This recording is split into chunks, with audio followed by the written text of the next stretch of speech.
Shalom, pemirsa yang diberkati Tuhan. Bertemu kembali dalam seri pelajaran Sekolah Sabat. Namun sebelumnya, mari kita tunduk kepala dan kita berdoa.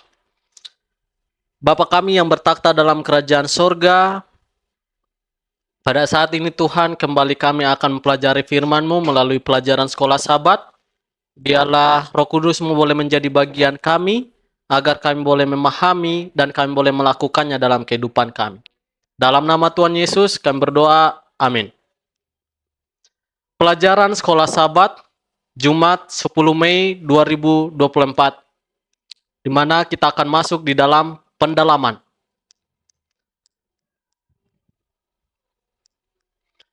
Pada waktu kitab suci diharamkan oleh penguasa agama dan pemerintahan, pada waktu kesaksiannya diputarbalikkan atau dipalsukan, dan segala usaha yang dilakukan oleh manusia, dan setan mencari cara untuk mengalihkan pikiran orang-orang dari kitab suci itu, pada waktu mereka yang berani menyiarkan kebenaran yang suci, diburu, dikhianati, disiksa, disekap dalam penjara bawah tanah, mati syahid demi iman mereka, atau terpaksa melarikan diri ke gunung-gunung, ke lubang-lubang dan gua-gua di tanah, maka saksi-saksi yang setia itu bernubuat sambil berkabung. Namun begitu, mereka meneruskan kesaksian mereka selama masa 1260 tahun itu. Pada masa yang paling gelap, ada orang-orang yang setia, yang mencintai firman Allah dan mempertahankan kehormatannya. Kepada hamba-hamba yang setia ini telah diberikan sebuah kebijaksanaan, kekuatan, dan kuasa untuk menyatakan kebenarannya selama jangka waktu itu. Kita baca Ellen G. White, Kemenangan Akhir, halaman 226-227. Bapak, Ibu, Saudara-saudara sekalian, pada waktu Prancis menolak Allah secara terang-terangan dan mengesampingkan kitab suci, orang-orang jahat dan roh-roh kegelapan bersorak-sorai oleh karena tercapainya tujuan mereka, yang sudah lama dirindukan suatu kerajaan yang bebas dari kungkungan hukum Allah. Roh Allah yang mencegah dan mengendalikan itu, yang mengendalikan pekerjaan jahat setan, telah ditarik kembali. Dan dia yang kesukaannya ialah kesengsaraan manusia telah diizinkan berbuat sekehendak hatinya. Mereka yang telah memilih pemberontakan dibiarkan untuk menuai buah-buahnya.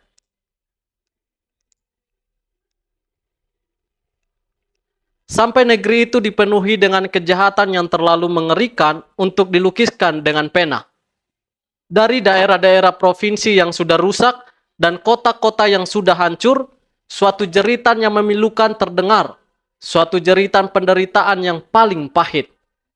Prancis digoncangkan seolah-olah oleh gempa bumi. Agama, hukum, tatanan sosial, keluarga, negara, dan gereja semua telah dipukul oleh tangan fasik yang telah diangkat melawan hukum Allah. Kemenangan Akhir, halaman 242.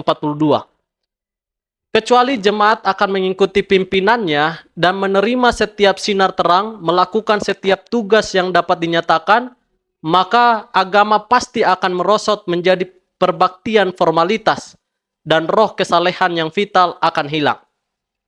Kemenangan Akhir, halaman 269. Ini ada beberapa pertanyaan-pertanyaan untuk kita diskusikan.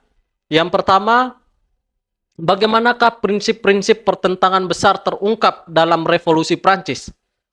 Yang kedua, ketika berargumen bahwa Allah tidak ada, seseorang menulis bahwa kita bebas untuk menetapkan tujuan-tujuan kita sendiri dan menjelajah melintasi batas-batas intelektual apapun tanpa mencari rambu-rambu yang tidak boleh dilanggar.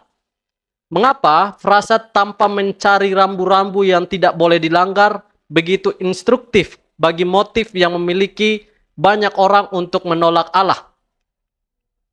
Bagaimana gagasan-gagasan seperti itu dapat membantu menjelaskan beberapa hal yang terjadi dalam revolusi Prancis? Ketiga, apakah pentingnya penglihatan Yohanes tentang bait suci yang berkaitan dengan peristiwa-peristiwa terakhir?